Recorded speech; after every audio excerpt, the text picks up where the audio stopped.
السلام علیکم حاجی محترم. من یک نفر مخلص دائمی شما. من به شما سوال دارم و از شما التماس دارم که با سوال من خود همین جمعه جواب گردانید. در ناحیه واسع زنی هست که دائم در اطاعت خدا است و میگوید که گویا در خانه‌اش فرشته ها از جمله بیبی فاطمه زهرا و بیبی عایشه صدیقه فرآمدند. وقتی که آدمان زیارت می روند در وقت سجده گویا نور به چشم آنها نمایان می شده باشد. وقتی که من رفتم در یک خانه پرده هست و در پس آن پرده کرپچه ها انداختند و می گویند که آنها در همین کرپچه ها نشستند. اما دروغ هستند. حضرت بیبی فاطمه زهرا و بیبی عایشه صدیقه اولا از جمله فرشته ها نیست. اینا از جمله فرشته ها نیستند، اینا از جنس آدمند. این دختر پیغمبر و زن پیغمبر است. فاطمهش دختر پیغمبر، عایشه صدیقهش زن پیغمبری خداست. از این خاطر با این نوع زنهایی که این گونه دعواها دارند شما هیچگاه نزدیک نشوین. الحمدلله که امروز خیلی فهمیش شما بلند شدگی است. اگر باز به همین فهمیشاتون شما رفته نزد همین خیل زنهایی که اینا جین دارن، اینا جینوره هستن، اینا بیمارن، یعنی جین خودش را در همه صورت در آورده میتواند مگر در صورت حبیب خدا در آورده نمیتواند. و این زنم از کجا میداند بیبی فاطمه زهرا چگونه صورت داشت، بیبی عایشه صدیقه چگونه صورت داشت؟ این جنها خودشون در همه صورت میدرارند، آدم گمراه میکنند. از این خاطر پیش اینها نروید. اینا تبابت هم کردن نمیتوانند و با این طریق تبابت کردن هم شریعت ما و شما حرام میداند. ان الله لم یجعل شفاءکم فیما حرم علیکم. خداوند در آن چیزی که حرام است در او شفا گذاشتگی نیست. از این خاطر الحمدلله امروز اینقدر طبیب‌های ما وجود دارد. امروز در بین ما و شما اینقدر دعاخوان‌هایی که از قرآن دعا می‌خوانند، رقیه ها می‌خوانند. از اون جمله این دعاگوی مسجد ما و شما مولانا وجود دارد و دیگر برادرها اینجا وجود دارند که از قرآن با قرآن انسان تبابت می‌کند. اینها را باور نکنید، نزد اینها نروید، زیرا گناهگار می‌شوید و همان غیرت مردی شما باور که از بین دور می شود. اینم نوعی از همون حاجت طلب کردن از مزارهاست، مثل همونها هست. چگونه مردم امروز گمراه کردن که بعضی از پیشواهای ما و شما گویا که این مزارها را می بینن و مزارها با اونا صحبت دارن. اون جن هستن، همش بیچاره گمراه می شود.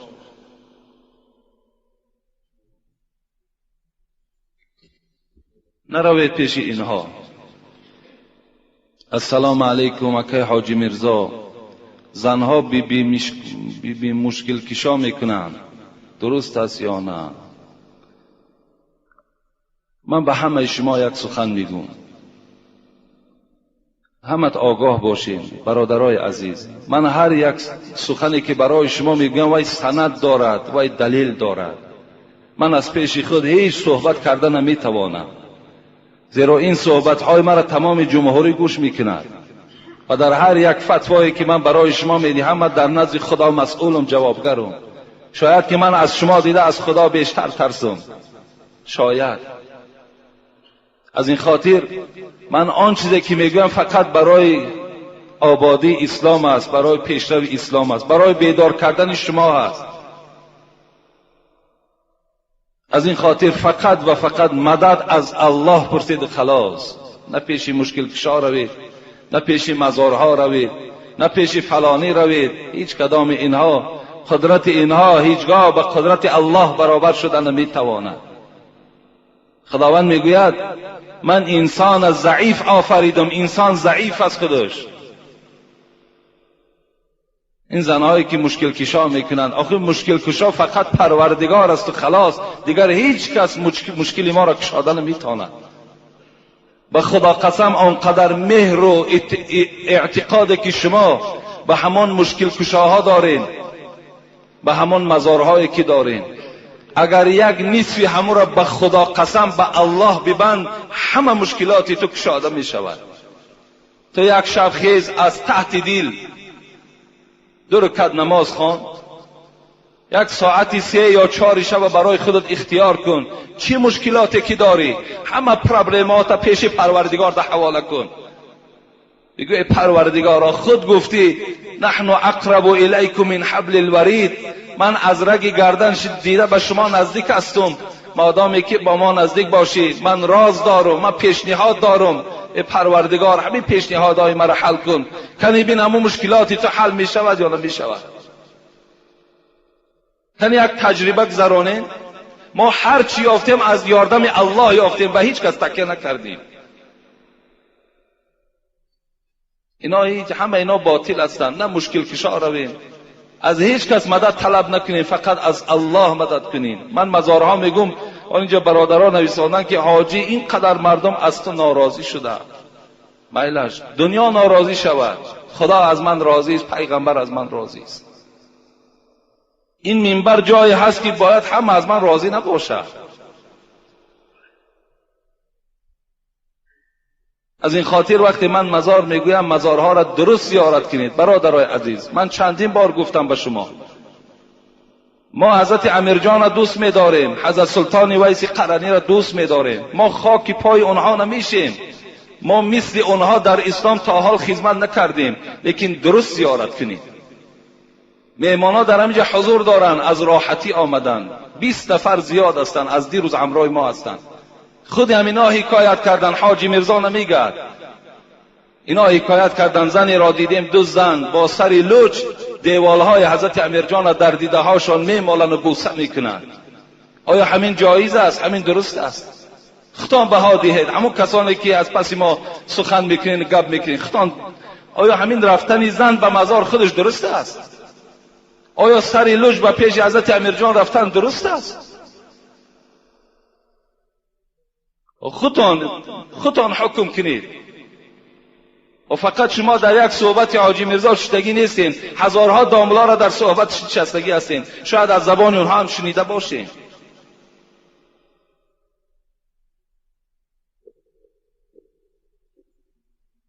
انشاءالله حضرت امیرجان از ما به نهایت راضی هست، به نهایت راضی هست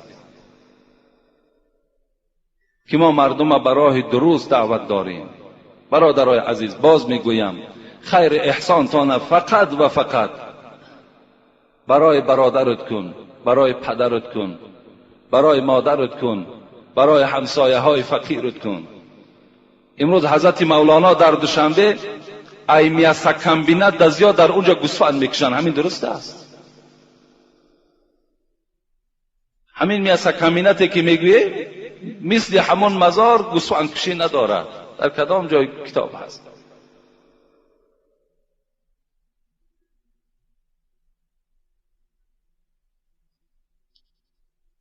دوم، زنهایی که فرزندهای خود را میمکانند غسل میکنند یا برای نماز طهارت.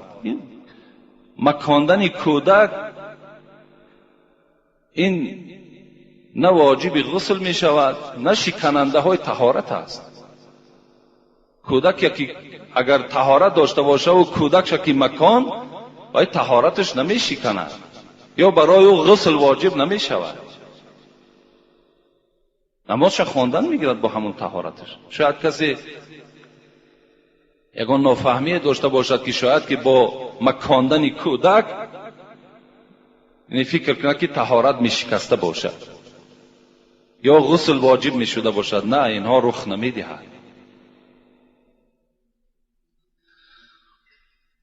السلام علیکم داملای عزیز حاجی میرزا. ما یک گروه سوداگران از دوشنبه بازار سلطان کبیر التماس در حق ما دعا کنید که بنده های گناهگاریم و از گناه های خود پشیمان هستیم و در آخر خداوند ما و شما را از ایمان خارج نکند. در حق ما دعای نیک کنید.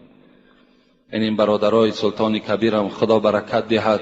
اکثریت سوداگرهاش برای همین آبادی مسجد ما این یک مبلغی هم روان کردن و دست برادر اکی حاجی آدینه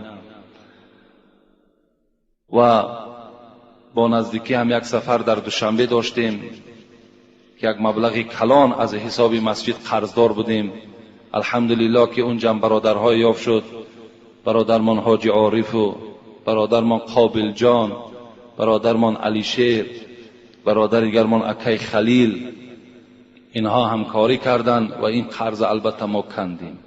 یک جا در حق همه اینها دعا کنیم که خدای مهربان دولتشان زیاده بگرداند، گناهاشون خدای مهربان مغفرت بگرداند و به تمام آرزوهای نیک دنیوی اخروی خدای مهربان موفقشان بگرداند. آمین یا رب العالمین.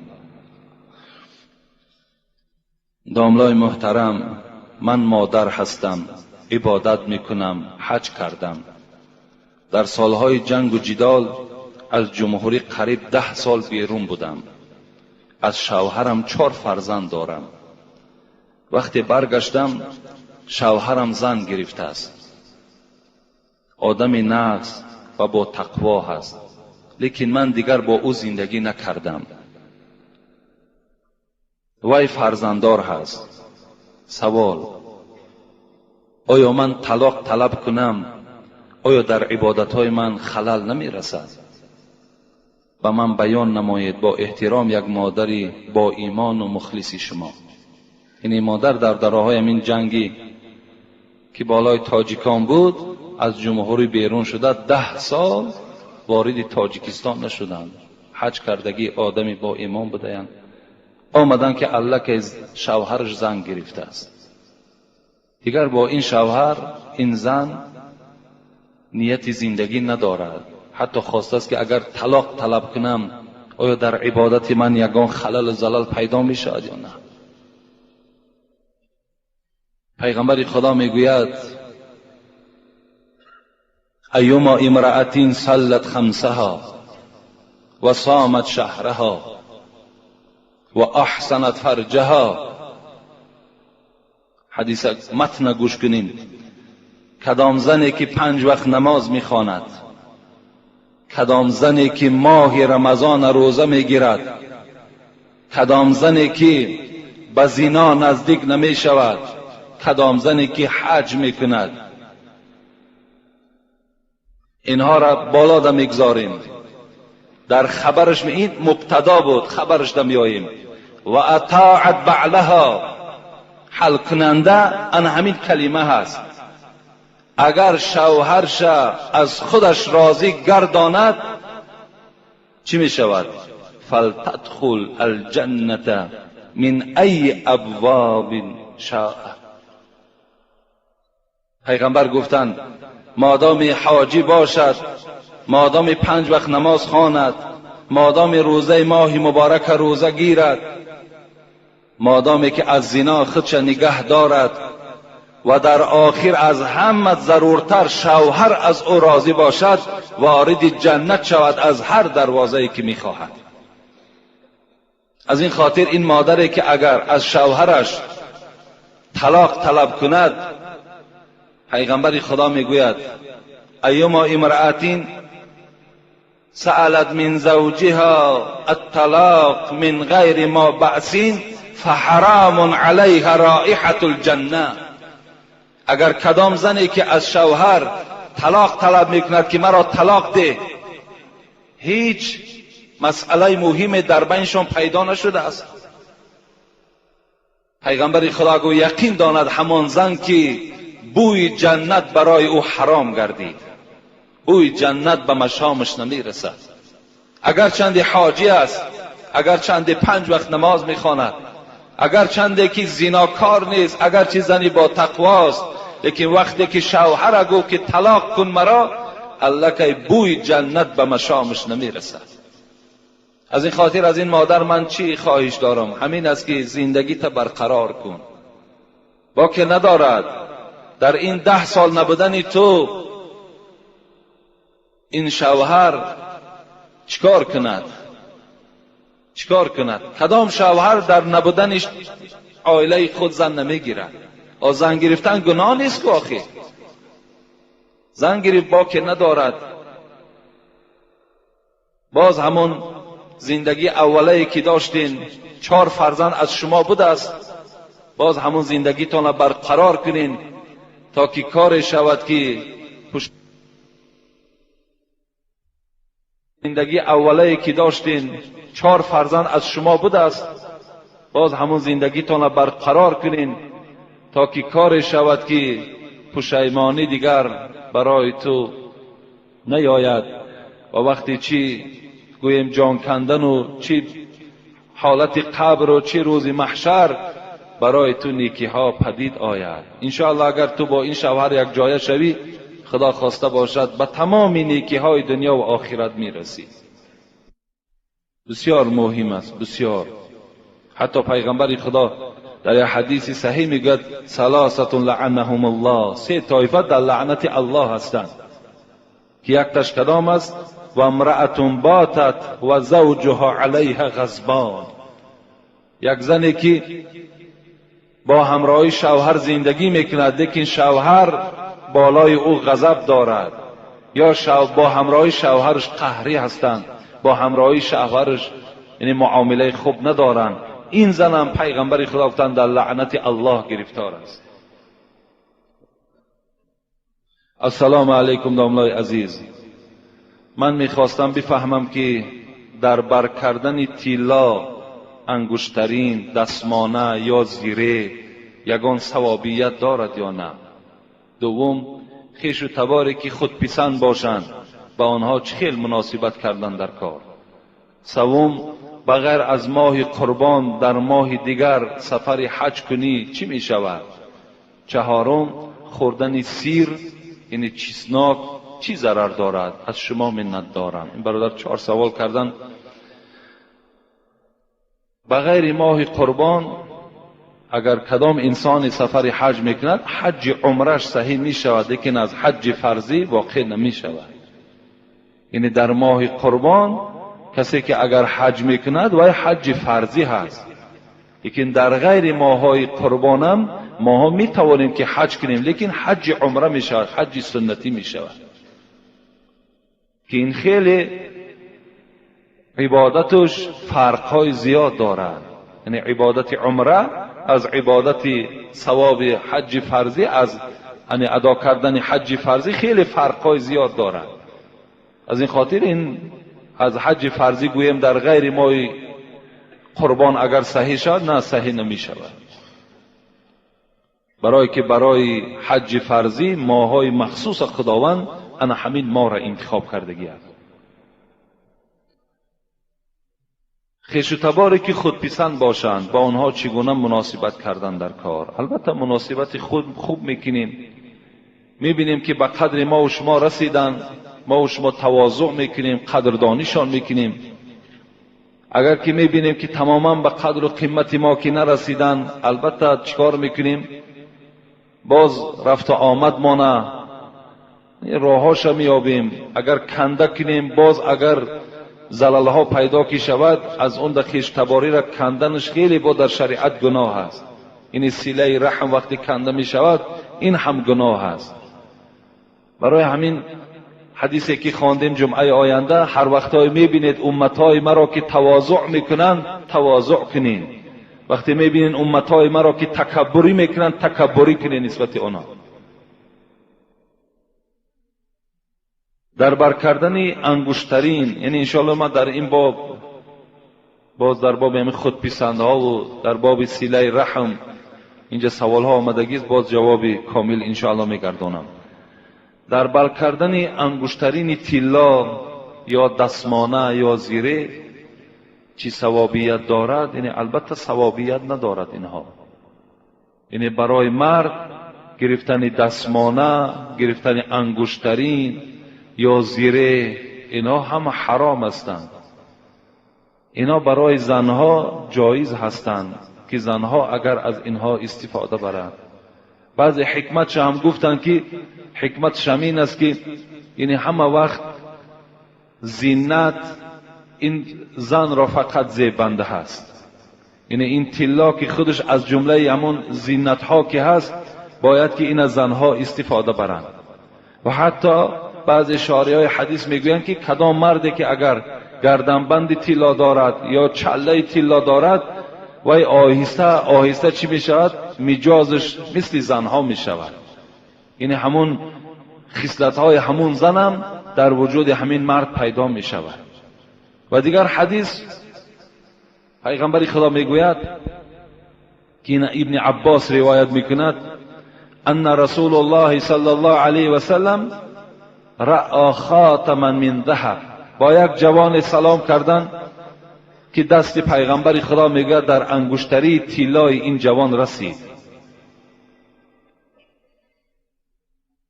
فی ید رجل فنزعه فترحه. حبیب خدا میگه از دست این جوان همون انگشتری را بیرون کردن، فترحه، پرتافتنش. و قال، بعد که پرتافتن چی گفتن؟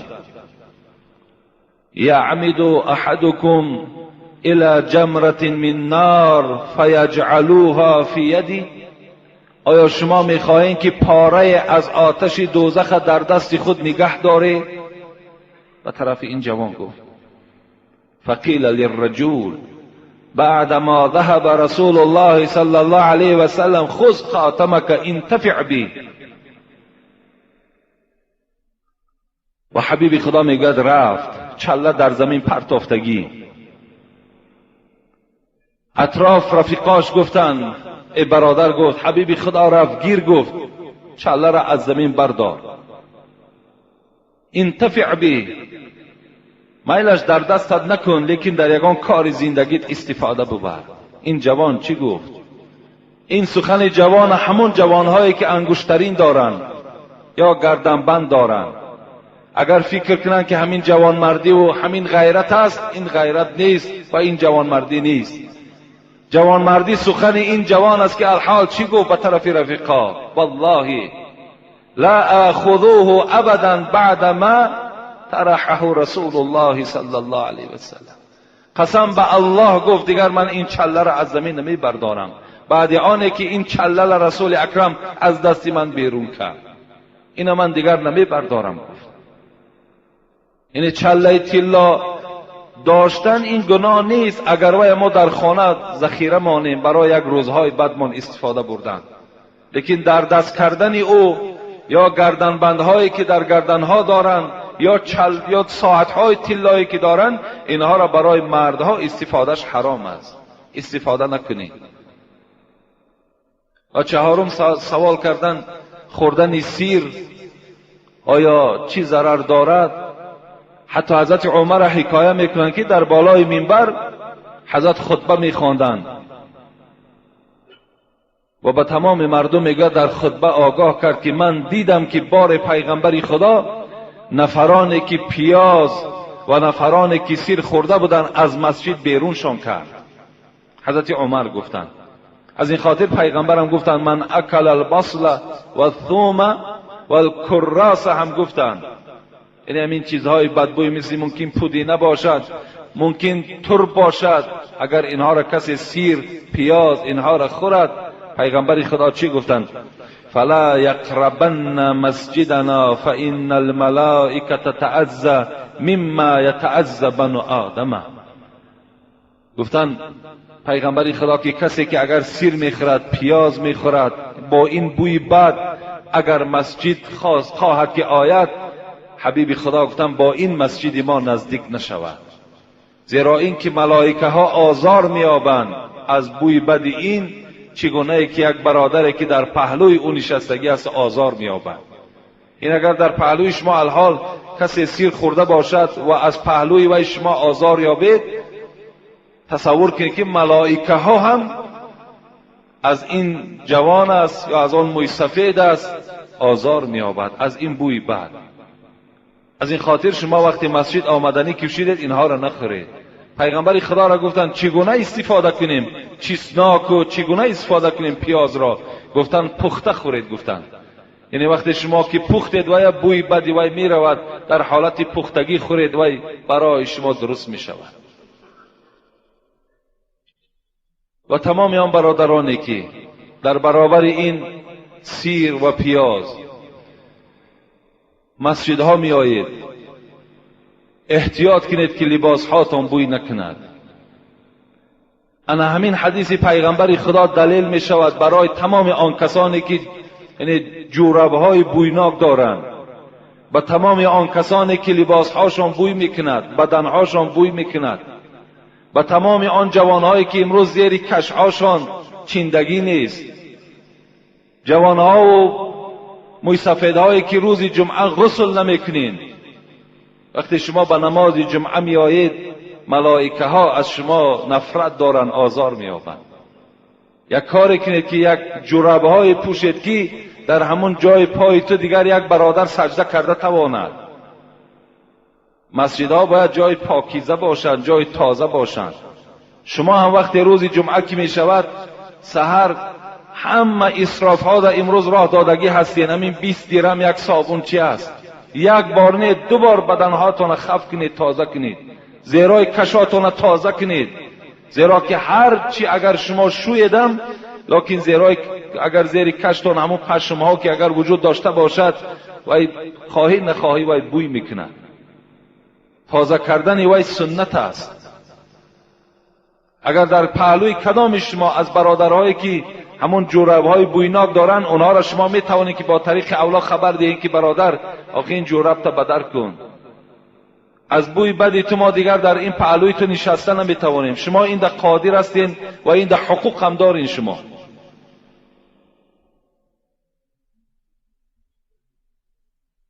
السلام علیکم داملای عزیز و مهربان. چند نفر از شما ملال و ناراضی شدند نسبت اینجا در قوس گرفته است از بعضی برآمدهای ما، چه از خیر احسانها را ما صحبت کردیم، چه از عرق نوشها را صحبت کردیم. یعنی سخنهای وزنین گفتید. میگویند که سخنهای وزنین گفتید، با آنها چی گفتنی ها دارید؟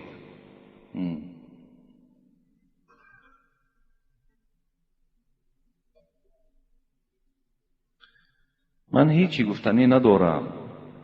یعنی کدام برادری که از ما می رنجد، در اصل به گوش ما می آید که بسیاری برادرها رنجیدن از بعض خیر احسانهایی که ما صحبت کردیم، از بعض زیارتهای مزارهایی که ما صحبت کردیم، از عرق نوشهایی که صحبت کردیم. یعنی آن چیزی که ما گفتیم، ما آیت قرآن گفتیم، از احادیث های پیغمبر خدا گفتیم. باید این برادرها از ما ملال نشوند بلکه خوشنود شوند. البته دوست همون مثل متلهای تاجیکیمان همه وقت تواروار میگوید. ما همون تواروار گفتیم، بگفتم تلخ تا شیرین شوی زود. ما تلخ گفتیم تا که تو شیرین شوی. مقصد ما این است. مقصد ما رنجاندن هیچ کدام شما نیست. امروز الحمدلله که ما را خداوند همون انصاف و همون قوت و غیرت را داد است که و برای خود باور کنید هیچ وقت پسند نمی بینم که همین میکروفونی که در نزد دهان من است، در این من صحبت هایی کنم که صحبت باشد که یعنی فقط اطراف ها را نگاه کرده صحبت کنم، یعنی برای خاطر یک نفر صحبت کنم، بلکه میخواهم تا روزی که همین میکروفون در دست ما هست به خدا قسم به جز حق دیگر چیزی صدا ندهد. فقط و فقط همین است. باید این برادرها از ما ملال نشود. کدام اونها ناراضی هستند نزد ما آیند ما آدم خور نیستی. ما الحمدلله شعار دارم که شعار اسلامی است، لا ضرر ولا ضرار فی الاسلام. پیغمبر گفتند به کسی ضرر نرسان و از چیز ضرر نبین. من شعارم همین است، با هیچ بنده خدا ضرر رسانیدن نیست. فقط ما را خدای مهربان امروز صاحب همین میکروفون کرده است که یک بهبودی در همین جامعه و در همین اخلاق جوانها پیدا کنیم. دیگر هیچ مقصدی نداریم. برای همین باید که این برادرایی که از ما ناراضیان خوب بشود که آمده با من صحبت کنند. چیز ناراضیان انشاءالله من اونها را قانع میکنم. السلام علیکم اکای حاجی مرزا، مرحمت کرده با این سؤال من جواب فوری دهید اگر امکانیت باشد. در خانه ای که طفل خردسال 7 ماهه از دنیا گذشت، خود پگاهی در همان خانه معرکه توی بود. با تمام صنعتش حتی عرق استفاده شد. و پدر همان طفل در حالت مستی قرار داشت. من میخواهم از زبان شما شنوم که اسلام در این بابت چی میگوید. انا همین برادرهایی که از ما ناراضی هستند که من در باب عرق سخت گفته باشم، خود تصور کنند فرزندش از دنیا میگذرد، شب سحر خودش مست است. این فایده عرق. السلام علیکم بابای حاجی میرزا، از شما خواهش داریم که با این سوالی من جواب گردانید. در عین نماز خواندن کلوش ها را در روبرو مانید درست است یا نه؟ درست است. اگر هر پای افضالایی که دارین، من چندین بارها گفتم، پای افضالهایی که ارزش قیمت دارن اونها را در همون سلفن ها پیشانده و پیشتان بیارید، هیچ باکی ندارد. زیرا که چندین آدم های دزدم در همین بین ما و شما پیدا شدند، چندین آدم های بی انصافی که به نیت نماز نه آمدن، به نیت دزدی آمدن، چندین پای افضال های شما را گرفتند. از این خاطر بهترین صورتش برای همه شما من گفتم، سلفان ها را گرفته در پهلوتان گذارید، در پیشتان میگذارید، در پهلوتان میگذارید، گذاشتن بگیرید، درست است. بابای حاجی میرزا، ما یک گروه مخلصان شما از شهر نارک با چنین سوال ها مراجعت میکنیم. شخصی که در رمضان روزانه زنا کرده است و پیش در آمدن نماز خوانده است، حال این چی می شود؟ این جواب ندارد. از این بدبخت کسی نیست. آخر در رمضان روزانه زنا میکند، شب امام است. این برادرای نارکی در دست من داده بودند. بعد ما در باب زنا وقتی که اگر صحبت میکنیم، بعد میگم بسیار صحبتی سخت گفتی. این امامتیش تماما صحیح نیست، این امامتیش درست نیست. اگر از پس این نماز خانه، نماز شما نماز نمیشود. این گونه انسان باید در مسجد راه دادن در کار نیست. کجا این امامتی میکند؟ در سفر کدامی از اینها را خوردن جایز است؟ در ضروری گوشت خوب، حق یتیم، حق دولت. در ضروری کدامی از اینها را خوردن جایز؟ یکم گوشت خوب، دوم حق یتیم، سوم حق دولت. در ضروری خداوند در سوره بقره به ما و شما خبر میدهد: استعیذ بالله فمن اضطر غیر باغین ولا عادین فلا اثم علیه ان الله غفور رحیم. وقتی اگر ضرورت شدید، وقتی شما در بیابانها که ماندید، خداوند رخصت میدهد که برای شما حرام کرده ها همه مباح میگردند. هر چیزی که باشد، چه گوشت خوک است، چه عرق است، چه حق یتیم است، چه حق دولت است، هر چیزی که ضرورت در بیابان شما ماندین، از این حقها اگر استفاده بریم برای آنکه یعنی تلف نفس نشود، شما هلاک نشوید، خداوند برای شما رخصت میدهد در ضرورت از اینها استفاده بردن. لیکن شاید اینجا یک بعضی برادرها در اطراف حق دولت هم به ما گفتن که همینش آسانتر و همینش سبکتر است که در ضرورت از گوشت خوک دیده و گوشت از حق یتیم دیده این خورد. لیکن همین عقیده را باید ما و شما دور کنیم. حق دولت خوردن هم این جنایت است. این دولت هم دوست داشتن برای هر یک آدم ایماندار لازم است که دولت خودش دوست دارد. ما باید دولت تاجیکان دوست داریم. وقتی حق ای را میخوریم، وقتی عمارت ها در سوهای کرایی میکنیم، تله و تاراج میکنیم، وقتی یک سرور دولت آبادی خواهد ما ویرانی خواهیم، این چی میشود؟ پیغمبر خدا میگوید مسجدهاتون شما به آرایش آباد کنید، لیکن شهرهاتون با شکوه کنید، یعنی شهرهاتون آباد کنید. امروز ما الحمدلله که در همون آبادی قرار داریم. امروز آبادی رفته ایستاده است. اگر ما همین آبادی ها را حقش اگر غارت کردن گیریم، آیا اینش برای ما و شما حلال میشد؟ حق دولت هم همین حق ما و شما هست. برای همین البته ما و شما باید غمخوار دولت باشیم، باید برای آبادی دولتمون هممون سعی کوشش کنیم. علل خصوص امروز مردم همین کولاب که 2700 سالگی را جشن میگیریم، ماه سپتامبر قریب 9000 مهمان می آید. 9000. باید هر کدام شما تیار باشین، هر کدام شما آبادی ها کنید تا که مهمان ها از ما و شما راضی باشند. اونا فقط یک مسجد ما نمی آیند، تمام گوشه و کنارها را اطراف ها را سیر میکنند. باید همه ما تیار باشیم، دولت ما آباد کنیم، کوچه ها ما آباد کنیم، خانه ها ما آباد کنیم. همه این حق ها در ضرورت درست می شود، در غیر ضرورت همش برای ما حرام است. السلام علیکم اکای حاجی میرزا، من دخترک هستم، یکی از مخلصان اشدی شما از دهه افتالوق. میخواستم که با سوال من با پررگی جواب میدادید در همین روز جمعه. التماس سوال یکم هم همین است.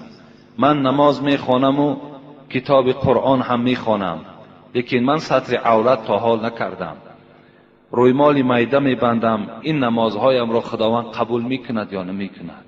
دوم سوال، نماز را دراز خواندن ممکن است؟ یعنی با صلوات های بسیار خوانی. این را با ما فهمانید، چون که من همین خیل میخوانم. نماز چند قدر دراز خوانید تا گزار باشید باز خوب میشود. چند قدر نمازهاتون دراز خوانید در حالتی که اگر تنها گزار باشید. یعنی نمازهایی را که ما میخوانیم که یعنی کمی میانه میخوانیم، نه سراسیمه میخوانیم و نه دراز، این به خاطر قوم است. چگونه که پیغمبر خدا میگوید اذا اما احدکم الناس فلیخفف، شما سبک ها یعنی نمازهاتون را سبک خوانین، زیرا در بین شما آدمای بیمار و آدمای خردسال و آدمای حاجتمند و کاردار که هستند، شما نمازهاتون را سبک خوانین. این برای امام ها هست. لیکن هر کدام شما اگر تنها گزار باشید، چند قدر نمازهاتون را دراز خوانید، همون قدر البته ثواب هست برای شما.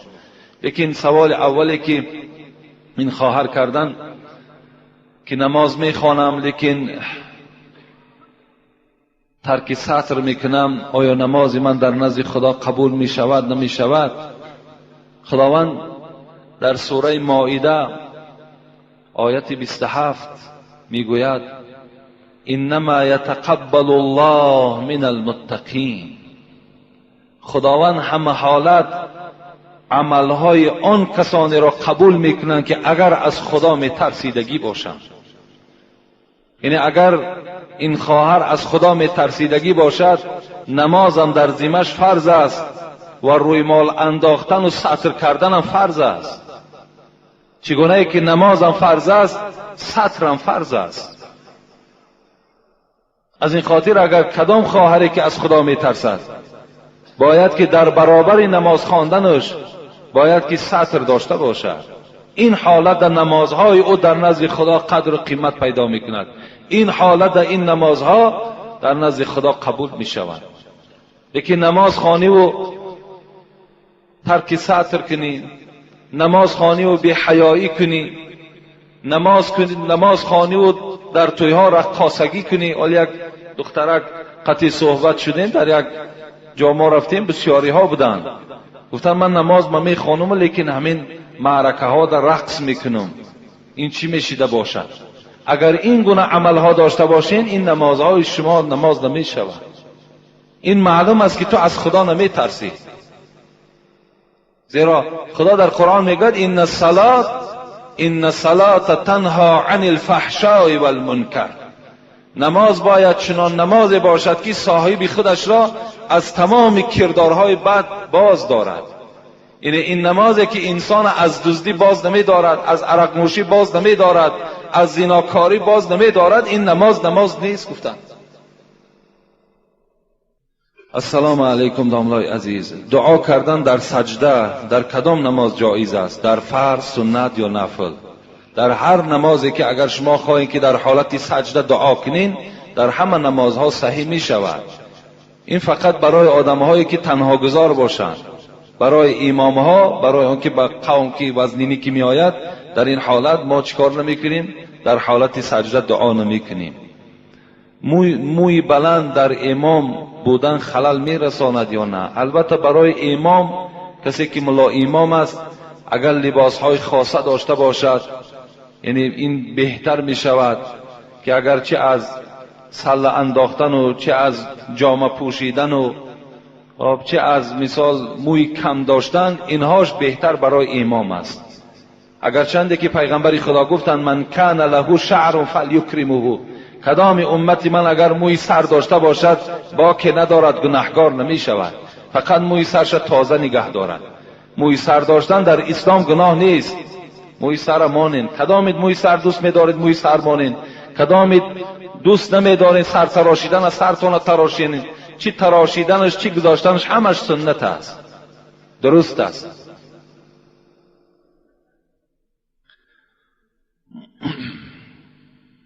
اینجا سوال هایی که این برادرها الحال از من کردن میخواهم اینم خانم بعداً دعا میکنیم. سوال از شهر دوشنبه، کوچه چشمسار، علاجش باشد تعجیلا جواب دهید. ما یک گروه مخلصان ارشدی شما از شهر دوشنبه در مسجد شما حضور داریم. الحال این برادرها در این مسجد بدهند. السلام علیکم اکای حاجی میرزا، با شما یک چند سوال داریم. آیا از دسترخوان جوگی یا از دست آنها یگان چیز گرفتن درست است یا نه؟